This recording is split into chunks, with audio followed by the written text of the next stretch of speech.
Assalamualaikum warahmatullahi wabarakatuh. Alhamdulillah, pada hari ini saya akan berkongsi ilmu mengenai cinta dan kasih sayang. Ya, sebagaimana kita tahu, kita semua ni mesti ada punya orang yang kita sayang, orang yang kita cinta. Tak kiralah dia tu dari keluarga kita ke, dari saudara mara kita ke, kawan-kawan kita ke, kan? Sebab benda tu adalah lumrah bagi manusia. Jadi dalam kita melayan perasaan kasih dan cinta ni, ada satu syarat. Apa syarat dia? Mari kita dengar hadis daripada Anas bin Malik, bahawa Rasulullah SAW bersabda, "La yu'minu ahadukum hatta akuna ahabba ilaihi min walidihi wa waladihi wan nasi ajma'in." Yang bermaksud, daripada Anas radhiyallahu anhu berkata, Rasulullah SAW bersabda, "Tidak sempurna iman seseorang dari kamu sehingga dia lebih mencintai aku daripada kedua orang tuanya, anaknya dan manusia seluruhnya." Dari hadis ni kita tahu Nabi sendiri bersabda, siapa yang tidak mencintai baginda lebih daripada apa yang kita cinta di dunia ni, maka imannya tidak sempurna. Jadi saya nak ingin berkongsi tips-tips dan cara-cara untuk mendidik jiwa kita ni supaya kita lebih cinta kepada Allah dan Rasulullah SAW, daripada melebihi segala benda yang rapat dengan kita ni. Yang pertamanya ialah berakhlak mulia. Orang yang mencintai Allah Ta'ala dengan Rasulnya ni ialah orang yang mencontohi akhlak sebaik-baik manusia. Akhlak ni ada pada siapa? Ada pada Nabi kita lah, Nabi Muhammad SAW. Jadi ada satu hadis daripada Abu Hurairah radhiyallahu anhu bahawa Rasulullah SAW bersabda, "Aku diutuskan untuk menyempurnakan akhlak yang mulia."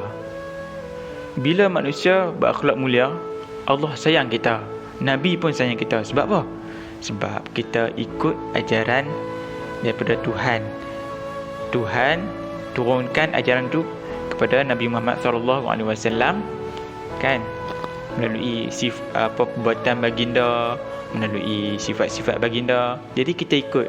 Bila kita ikut, kita letakkan darjat Allah Ta'ala dengan Rasul tu pada tahap tertinggi daripada nilai yang benda lain. Sebab apa? Sebab kita sendiri buat. Kita sendiri ada sifat benda-benda tu.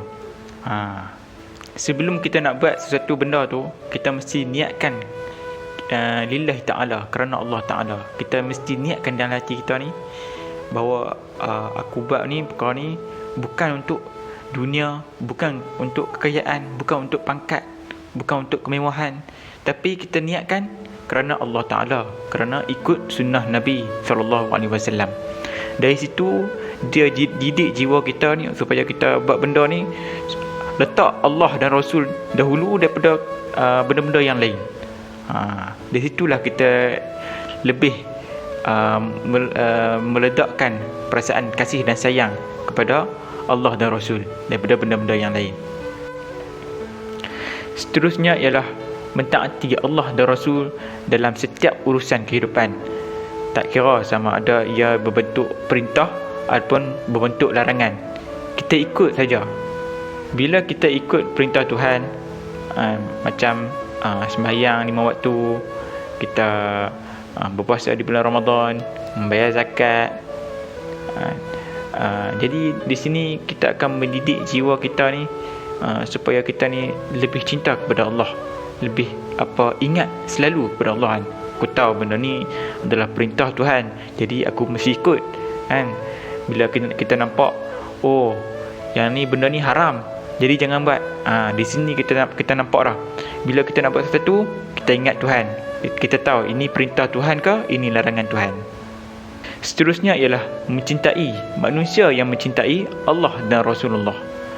Dari sini mereka ni lah yang akan membimbing kita, mendorong kita untuk menguatkan lagi kecintaan kita, keimanan kita kepada Allah dan Rasulullah SAW.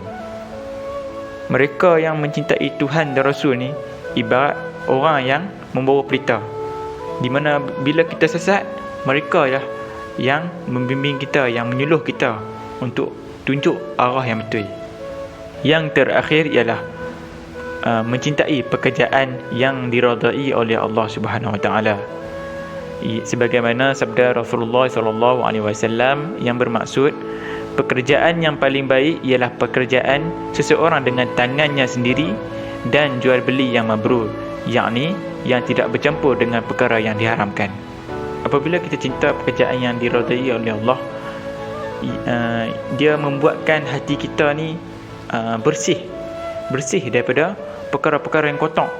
Sepertinya kita ni makan riba, makan benda haram, kan, benda yang tak berkat dan seumpamanya lah. Kesimpulannya, kita mestilah mengutamakan kecintaan kita kepada Tuhan dan Rasul.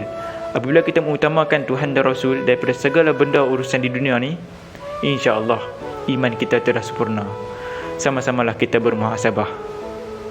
Jangan lupa untuk subscribe dan follow YouTube Dr. Osama untuk menambah ilmu pengetahuan kita di sini, insya-Allah.